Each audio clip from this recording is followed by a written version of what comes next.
This video is brought to you by my latest book, How to Play Melodic Rock Lead Guitar, a comprehensive guide to doing exactly that, playing melodic rock lead guitar. This is not just some collection of scale patterns and tabs, although you do get plenty of those, but you also get an entire chapter on how to come up with your own licks, as well as video content, tutorials and demonstrations, loads of jam tracks, and all the way through I'm encouraging you to expand your fretboard knowledge and showing you how you can think in a more musical and melodic way. Check out the link in the description for more details. Hello chaps, welcome once again to John Robson Guitar Tuition. As always, I do hope you're well. It's another in the series of videos that I'm doing on a Wednesday at the moment about understanding and counting and reading rhythms, because it is an often overlooked part of the whole kind of guitar experience. I find many guitar players, you know, they've got like a feel for rhythm, but it's not necessarily something that they can, you know, if there's something that they're trying to play where the rhythm isn't something that they immediately get a vibe for, then it can often cause people to struggle. And that happened recently with a student of mine. I don't know if he minds me naming him, but he's called Lee, and he came to me for a lesson, and you know, he asked me to tab out a solo, because that's the kind of thing I do in lessons, amongst other things. And the solo in question was from a song called Venus by a band called Shocking Blue. If you don't recognise the title, it's the one that you might think is called She's Got It, Yeah Baby, She's Got It. I won't subject you to any more of my singing. But I think Bananarama did a version of it in the 80s as well, some kind of Stock Aitken and Waterman cover that was probably quite awful. I'm quite glad I can't remember much about it. But anyway, the original version of the song has this guitar solo where there's like a sort of a country flavoured tinge to it, really. So I tabbed the solo out and Guitar Pro and sent him away with it. And, you know, he came back the following lesson very, very dejected because he just couldn't get the phrasing of the first lick. It's got quite a bit of a speed thing going on, but not shredding by any stretch of the imagination. It's 16th notes at about 120 beats per minute. So it's, you know, it's not hanging around. And what he was doing was just trying to kind of play the notes in the correct order as fast as he could and make them fit. And it just wasn't really working for him. So I took him through the procedure of how you work a lick like this into something that sounds right. You know, so basically applying that rhythmic stuff that we've been looking at in recent weeks in a practical, real-world sense. Here's essentially a summary of what I told him. Here is the explanation. Right then, so let's look at this lick and the rhythmic aspect of it and how to kind of piece it together. This is what the lick looks like right here. There's just a screen grab from the tab I did of it. And we're just going to ignore the notes involved for the moment and look underneath the tab. You can see the rhythmic notation there. So let's break that down. Okay, the first beat, which is, you know, you can see, even if you're not entirely sure about rhythm notation, you can see that there are 4 separate kind of like symbols underneath the tab, and each one of those represents one of the 4 beats in the bar.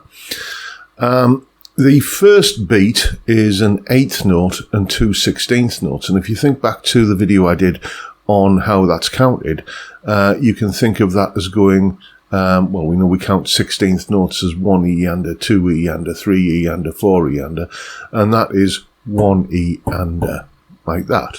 Okay, so, or a better way perhaps of thinking of it is some phonetic way. I often describe this rhythm to my students as, just say the words fry sausage, da da da, fry sausage, and that will give you that rhythmic kind of shape of that particular part of the lick. The next beat, beat 2, the one that starts with the 14th fret note on the 3rd string, that is just 4 straight 16th notes, so that's 2 E-ander. Okay, so if you don't want to use the numerical way of doing it, then what you can do is again phoneticize it and say maybe Pepsi Cola. So far, the first 2 beats we've got fry, sausage, Pepsi, Cola. Okay, then the third beat, which is the 12th fret and the open string, that is, well, that's just 2 eighth notes, and we can count that as 3 and, or, you know, kind of 3E and, or a better way of doing it again is phonetically. Say the word coffee. So 1, 2, coffee, 4, like that. Okay, so that's happening on the third beat. So if we put that together with everything else that we've got fries, sausage, Pepsi, cola, coffee. Now the final beat of the bar, where you've got that 12th fret note on the second string and the 11th fret bend release on the third string. That's not something we've dealt with before in this series of videos. I don't think so anyway. But we've got a 16th note there and a dotted 8th note. A dotted 8th note is, well, if you place a dot after any note, it increases its value by 50%. So, you know, an 8th note is worth 2 16th notes.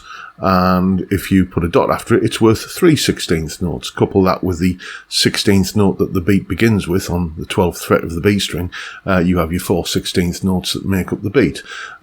So the best way I can think of to say this is to just use the kind of that mock fanfare kind of sound that people make when they're unveiling something new, like ta-da, like that. So let's go through the 4 beats here. The first one is fries, sausage. The second one is Pepsi, cola. The third one is coffee. And the fourth one is ta-da. Okay? Fries, sausage, Pepsi, cola, coffee, ta-da. And then finish on the 9th fret of the third string. So what I'm going to do here is I'm just going to pick that rhythm out just using a muted string like this to a metronome. Here we go.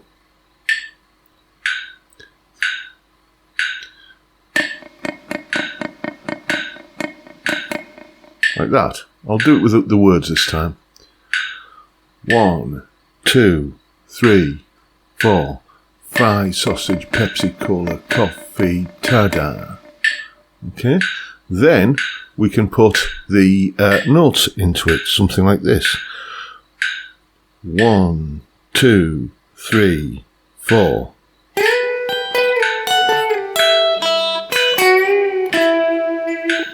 There we go.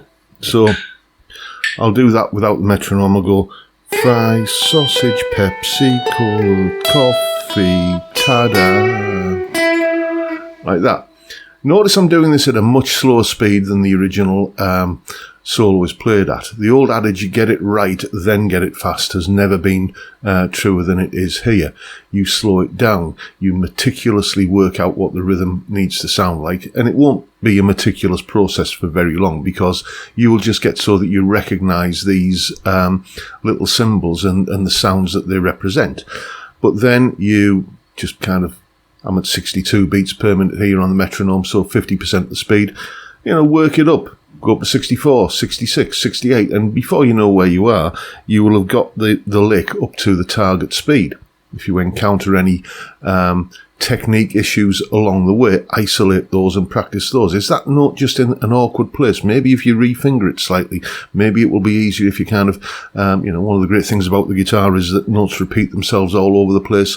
This note is the same as this note, for example, so feel free to interpret the notes and find the places which are more convenient for you to finger them. But don't just run at it like a bull at the gate, trying to kind of bulldoze your way through, hoping that, you know, this time it'll go right, because inevitably it never tends to. And even if it does, how do you know it's going to go right the time after that? Work it out, and you're gaining some sense of rhythmic literacy as you're doing it. So now you know what to do. Go away and have some fun with it. And if you want to hear what the solo actually sounds like, I've done a performance of it myself.